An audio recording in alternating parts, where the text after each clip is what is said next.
अस्सलामुअलैकुम। अक्सर ऐसा होता है ना कि हम रिसर्च करते वक्त इतनी सारी फाइलों, किताबों और लिंक्स में उलझ जाते हैं और दिल चाहता है कि काश काश कोई ऐसा असिस्टेंट हो जो सिर्फ हमारे दिए हुए मटेरियल से ही जवाब निकाल कर दे दे। तो जी, आज हम बात करने वाले हैं गूगल के नोटबुक एलएम की, जो बिल्कुल बिल्कुल यही काम करता है। चाहे कोई स्टूडेंट हो, टीचर हो या रिसर्च का कोई भी काम करता हो, ये टूल सबके लिए एक गेम चेंजर साबित हो सकता है। चलें देखते हैं है क्या और काम कैसे करता है। तो आज हम क्या क्या कवर करने वाले हैं। पहले हम समझेंगे कि ये पर्सनल एआई असिस्टेंट आखिर है क्या चीज़। फिर स्टेप बाय स्टेप देखेंगे कि नोटबुक कैसे बनानी है, उसमें अपना मटेरियल यानी फाइल्स वगैरह कैसे डालनी है। उसके बाद असल मैजिक शुरू होगा, सवाल पूछेंगे और जवाब लेंगे। फिर देखेंगे कि अपनी रिसर्च को ऑर्गेनाइज कैसे करना है और आखिर में पूरे प्रोसेस को समराइज करेंगे। चलें आगे बढ़ते हैं। तो सबसे पहला सवाल, आखिर ये नोटबुक एलएम है क्या? आजकल तो एआई टूल्स की भरमार है ना, तो इसमें ऐसी क्या खास बात है? चलें पता करते हैं। इसको ना अपना पर्सनल रिसर्च असिस्टेंट या समझ लें कि एक प्राइवेट लाइब्रेरियन समझ लें।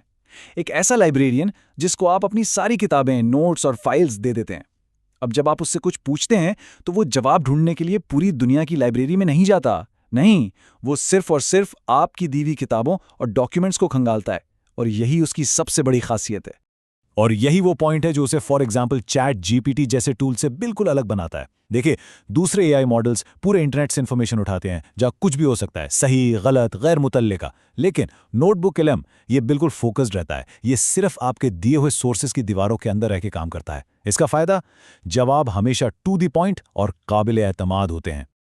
चलें जी, थियरी बहुत हो गई, अब इसको प्रैक्टिकल करके देखते हैं। सबसे पहला और सबसे आसान स्टेप, एक नई नोटबुक बनाना। जैसे ही आप नोटबुक एलएम ओपन करेंगे ना, सामने ही आपको क्रिएट न्यू नोटबुक का बटन दिखेगा। सिंपल, बस इस पर क्लिक करना है और फिर अपनी नोटबुक को कोई अच्छा सा मुताल्लिका सा नाम दे देना है। और बेहतर यही है कि हर रिसर्च टॉपिक के लिए एक अलग नोटबुक बनाएं।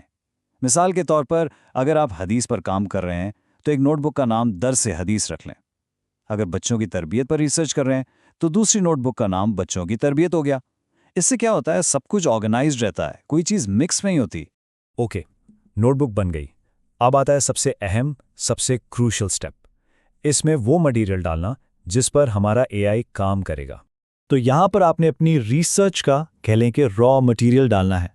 ऐड सोर्स का बटन है, इस पर क्लिक करें और अपनी PDF files, Google docs, websites के लिंक्स, हत्ता कि कहीं से कॉपी किया हुआ टेक्स्ट भी यहाँ पेस्ट कर सकते हैं।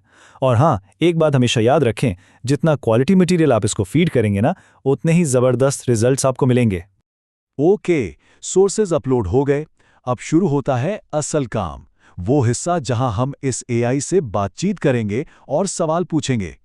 यहाँ से असल जादू शुरू होता है।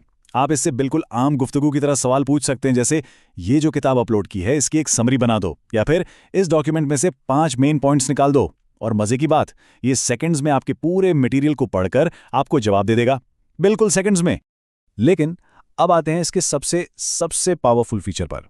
देखें, ये सिर्फ जवाब नहीं देता, ये हर जवाब के साथ आपको साइटेशन यानी हवाला भी देता है। जवाब के आगे एक छोटा सा नंबर लिखा होगा, उस पर क्लिक करें और ये आपको फौरन बता देगा कि ये इन्फॉर्मेशन आपकी फाइल के किस पेज, किस पैराग्राफ से उठाई गई है।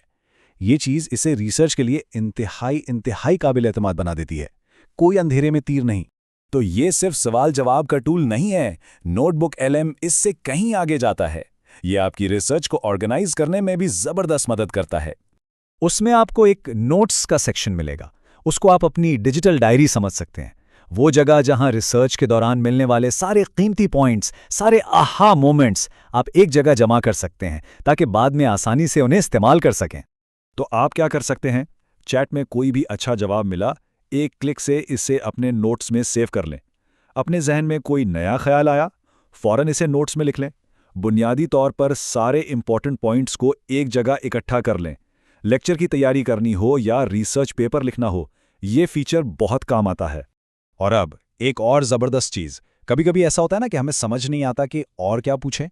नोटबुक एलएम इसमें भी हेल्प करता है।